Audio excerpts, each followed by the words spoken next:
News forward. कारण गिरीश भाऊंचा मान आहे। छत्रपती शिवाजी महाराज की हर हर। मित्रांनो, सातत्याने आम्ही तुमच्यासाठी प्रयत्न करत आलोच होतो। आता त्याच्या पुढचं काय ते मी मुद्दामून सांगत नाही, कारण गिरीश भाऊंचा मान आहे। त्यांनी खूप मोठा पुढाकार घेतला, लीडिंग केलं आणि निर्णय घेऊन, मला निर्णय माहिती आहे, निर्णय आनंदाचाच आहे, पण तो निर्णय गिरीश भाऊ सांगणार। कसं आहे ते गिरीश भाऊ सांगणार, तोपर्यंत यांना टाळ्या वाजू नका म्हणून सांगितलं।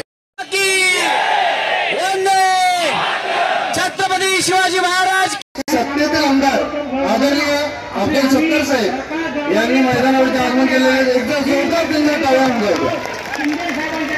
त्यानंतर साहेबांच्या शाळेतील शिक्षक वर्ग, अर्धे शिक्षक आपल्या मैदानावर उपस्थित आहे, सर्वांनी त्यांचा एकदा जोरदार टाळ्या वाजवल्या।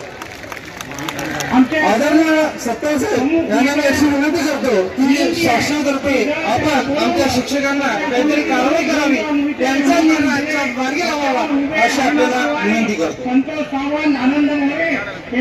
शिक्षक समन्वय संघाच्या सर्व पदाधिकाऱ्यांना मनापासून या मुंबईमध्ये आपण आलात।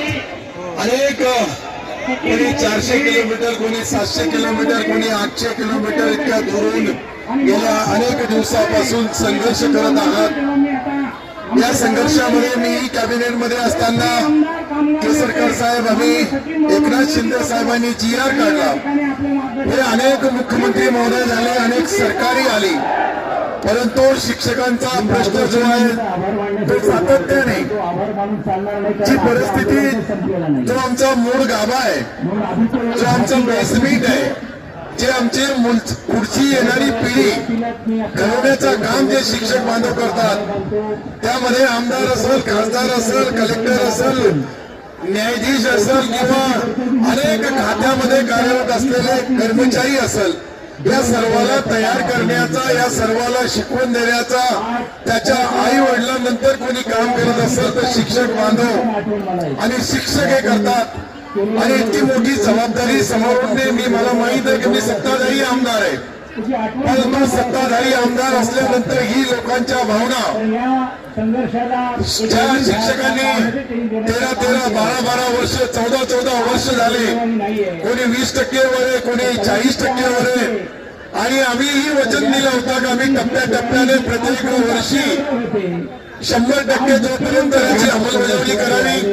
सरकारला अनेक अडचणी असू शकतात, पण त्या अडचणीमधून मार्ग काढण्याचं काम आदरणीय मुख्यमंत्री, आपल्या या राज्याचे उपमुख्यमंत्री, दोन्ही उपमुख्यमंत्री माझे देवेंद्रजी आणि मी आदरणीय एकनाथरावजी शिंदे साहेब, अजितदादा पवार या तिघांना आम्ही विनंती केली आणि विशेषतः आमच्या शिक्षण मंत्री दादा भुसे साहेबांनाही विनंती केली का आपण एखादं काम बाजूला ठेवा, परंतु हा शिक्षकांचा जो अनेक दिवसापासून त्यांच्या मागण्या आहे, त्या मागण्या ज्या टप्प्यामध्ये आपण सांगितलेल्या आहे, आपण GR काढलेला आहे, त्याची अंमलबजावणी करावी ही विनंती मी आमदार